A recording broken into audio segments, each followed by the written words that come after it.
Assalamualaikum warahmatullahi wabarakatuh. Shalom, Om Swastiastu, Namo Buddhaya, salam kebajikan, salam sejahtera bagi kita semua. Halo, perkenalkan, kami dari kelompok 1 yang akan membahas tentang sejarah perkembangan busana pesta, kerja, dan casual mulai tahun 2000 hingga tahun 2004. Kami kelompok 1 yang beranggotakan 8 orang. Yang pertama, Suci Emalia Yusro dengan NIM 033, Alia Vivian Jaya Irsugana dengan NIM 034, Adika Zahra Febriana dengan NIM 036, Salsa Zenubara Faila Versandi dengan NIM 038, Anissa Widya Ningrum dengan 039, Nafisah Alia Kausar dengan NIM 045, Sandy Wina Kalista dengan NIM 058, Margareta Angelin dengan NIM 062. Pada awal dekade 2000-an, mode busana di Indonesia mengalami perkembangan pesat yang dipengaruhi oleh globalisasi dan media. Tren busana di Indonesia juga terinspirasi oleh budaya lokal, serta munculnya banyak perancang busana Indonesia yang memperkenalkan kreasi unik dengan sentuhan tradisional. Berikut adalah ulasan mengenai tren busana pada tahun 2000 hingga tahun 2004 di Indonesia untuk berbagai kesempatan, yaitu busana pesta, kerja, dan casual. Mode pakaian pesta di Indonesia pada tahun 2000 hingga 2004. Ada kebaya modern.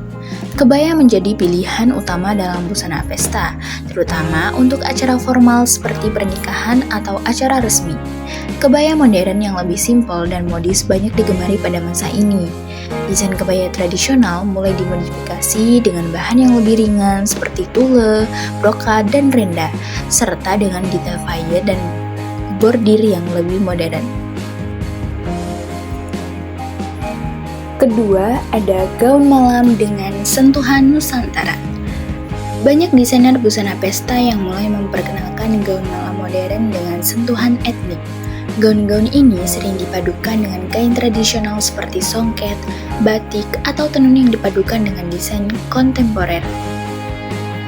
Kemudian, warna-warna mewah. Pada awal tahun 2000-an, warna-warna seperti emas, perak, merah marun, dan hitam mendominasi palet warna busana pesta di Indonesia. Warna-warna ini memberikan kesan glamor dan elegan untuk berbagai acara formal. Kemudian, model asimetris dan paillette. Gaun dengan model asimetris seperti bahu satu atau yang disebut one shoulder, serta detail paillette dan bordir berkilau, sering menjadi pilihan untuk busana pesta di Indonesia. Sentuhan modern dengan elemen tradisional menjadi perpaduan favorit banyak wanita Indonesia. Nah, berikut contoh desainer inspirasi oleh Anna Avanti, Ivan Gunawan, dan Bian. Mereka dikenal sebagai desainer yang membawa kebaya modern dan busana pesta dengan sentuhan tradisional ke panggung mode Indonesia pada awal tahun 2000-an. Next, kita akan membahas mode pakaian kerja di Indonesia pada tahun 2000 hingga tahun 2004. Yang pertama ada blus batik dan kebaya formal. Batik mulai digunakan secara luas sebagai busana kerja, terutama untuk acara-acara resmi atau hari-hari tertentu seperti Jumat Batik.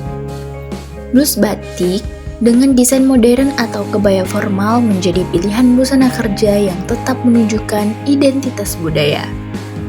Yang selanjutnya ada setelan jas dan aksen feminim. Setelan jas dan rok pensil menjadi busana kerja yang banyak digunakan di kantor-kantor. Jas dengan warna-warna netral seperti hitam, krem, dan abu-abu menjadi tren, namun Ada juga yang menambahkan aksen feminim seperti ruffle atau detail bordir pada blus yang dipadukan dengan setelan tersebut.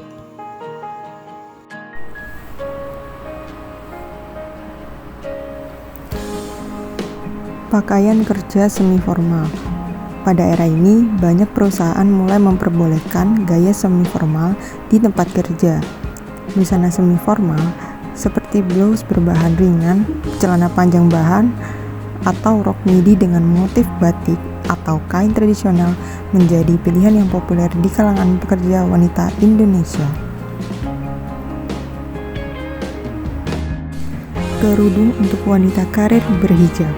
Tren busana kerja berhijab juga mulai berkembang di awal tahun 2000-an. Pekerja wanita yang mengenakan hijab mulai memadukan gaya kerudung simpel dengan setelan busana kerja yang formal. Hijab polos dengan warna netral sering dipadukan dengan blouse atau blazer. Dan ini adalah contoh baju desainer inspirasi dari Gia Panggabean dan Itang Yunus. Desainer ini yang turut berkontribusi dalam memperkenalkan batik dan kain tradisional ke dalam busana kerja modern. Dan ketiga, mode pakaian casual di Indonesia tahun 2000 sampai 2004. Busana casual di Indonesia pada era 2000-an mencerminkan kebebasan dan kenyamanan, namun tetap mengikuti tren global yang sedang populer saat itu. Pengaruh dari gaya busana selebriti internasional juga terasa pada pilihan busana casual di Indonesia.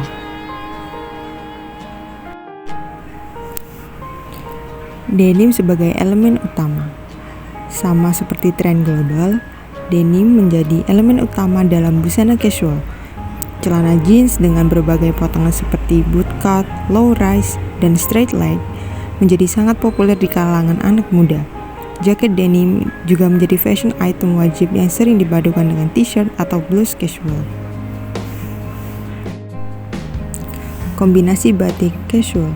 Mulai banyak desainer yang menghadirkan batik dengan desain casual, seperti kemeja batik lengan pendek untuk pria atau blus, batik simple untuk wanita.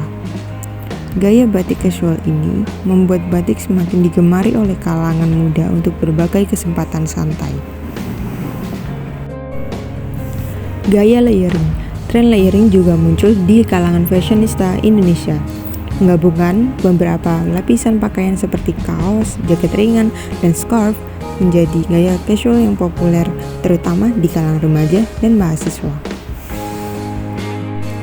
Dan ini beberapa contoh desain baju dari beberapa desainer, yaitu Ria Miranda, Barli Asmara, dan Major Minor. Desainer yang memperkenalkan gaya casual dengan sentuhan lokal, terutama dalam pengolahan kain batik dan tenun. Untuk kesimpulan tren mode di Indonesia tahun 2000 sampai 2004, yaitu tren busana di Indonesia mulai beradaptasi dengan pengaruh global, namun tetap mempertahankan unsur tradisional.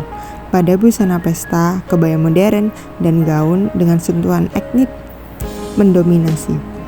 Pakaian kerja memperlihatkan keberagaman dengan setelan formal dan batik, sementara busana casual dipenuhi dengan denim, kaos, dan batik casual yang semakin diminati oleh kalangan muda. Desainer Indonesia turut memperkaya dunia mode dengan memadukan gaya modern dan budaya lokal, menciptakan tren yang unik dan penuh identitas. Demikian isi presentasi dari kelompok 1 kali ini. Semoga apa yang saya dan rekan saya sampaikan dapat bermanfaat bagi kita semua. Jika ada kekurangan, mohon dimaafkan. Terima kasih.